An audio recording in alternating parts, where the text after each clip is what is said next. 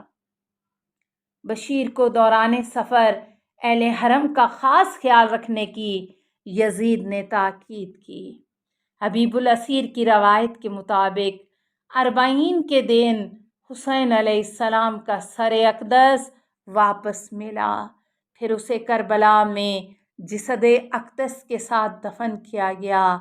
یہی معروف روایت ہے جس پر طوسی اور سید مرتضیٰ نے بھی اتفاق کیا ہے۔